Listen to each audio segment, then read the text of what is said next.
Да ви кажа, че симпатично, диво, женско прасе се засели в още по-красивия град Батановци, близо до Перник, но защо тази симпатична свиня припозна тези хора като свои нови съседи, предстои да разберем. Вики! Вики! Вики! Аз я виждам и я питам: ти защо ми изяде картофите? И тя се дигна от сулята така и ме гледа и стои. И в следващия момент, хоп, завъртя си и си замина. Ама вие се познавате вече? Да, познаваме се, даже си има име. Аз съм Румен Бахов, а вие гледате Пълен абсурд. А сега ще ви разкажа един напълно пълен абсурд. Госпожо Стоянова, кой ви извади картофите? Не знам. Тя. Реших да изчакам да изяде всички и след това да започна много да посаждам. Така, говорите ли си с гостинката? Говоря си и казвам: ти защо ми изяде картофите? Тя стои и ме гледа. А коя е мистериозната гостинка, която изяде картофите на госпожа Стоянова? Предстои да разберем. Госпожо Стоянова, става дума за... За нея. Виктория. За Виктория. Даже се беше опитала тук да отвори портичката.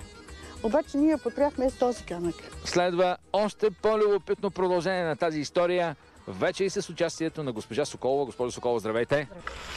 Предлагам по най-бързия начин да отиваме, както се казва, у вас на гости, защото и вие си имате гостинка.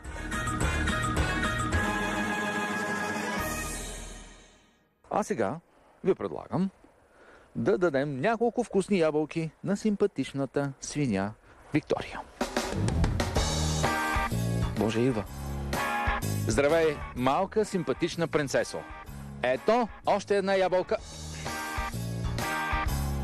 А след като почерпих симпатичното прасе с няколко вкусни ябълки, мисля, че бих могъл да предложа и няколко филии хляб. Ела, слънце! Виктория! Вики! Ела, Вики! А на всички, които не гледат, искам откровено да си призная, че никога не съм хранил диво прасе от толкова близко разстояние. Вики! Ела, мила! Ела, ти ми познаваш гласа. Ела! Ела да се видим. Ама госпожо Стоянова, наистина ли ви познава гласа? Познава ми гласа. Аз като я викам и си приказвам с нея. Тя стои и гледаме. Госпожо Соколова, вече сме на територията на вашия двор. Вики идва у комшиите. Идва у комши, идва всеки ден. Води и малките 5 прасенца със себе си. Ровят тук сладките коренчета и така. Ние наблюдаваме и почнахме да даваме ябълки, хляб. И аз си дадох ябълки одеве. Да. И това е. Я и хвърлете една ябълка, може пък отново да се появи.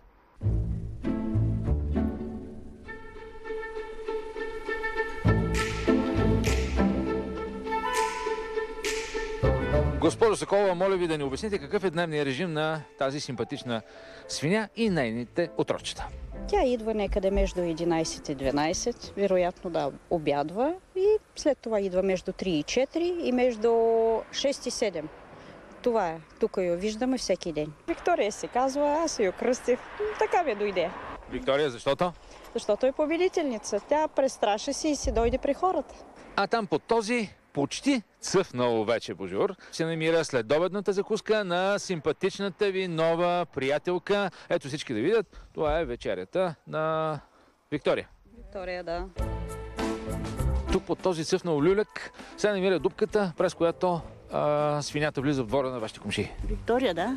Влиза през тази дупка, влиза. Има и следи? Има и следи. Да. Тя почна да излиза вече и на шосето и това става много опасно за преминаващи коли. Много коли минават. Това е международен път.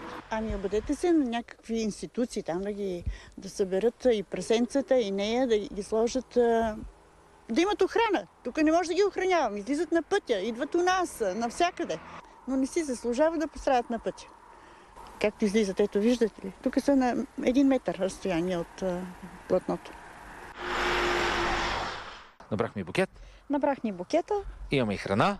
Да. И се очаква от тази посока да се зададе. Виктория за нас не е свиня. Приятелка ни е. Тя си е част от семейството. Виктория. От махалата. Ние искаме да пострада и да има институции, които прибират това животно с малките и да откарат в гората, там където местото е. Вики! Вики! Вики!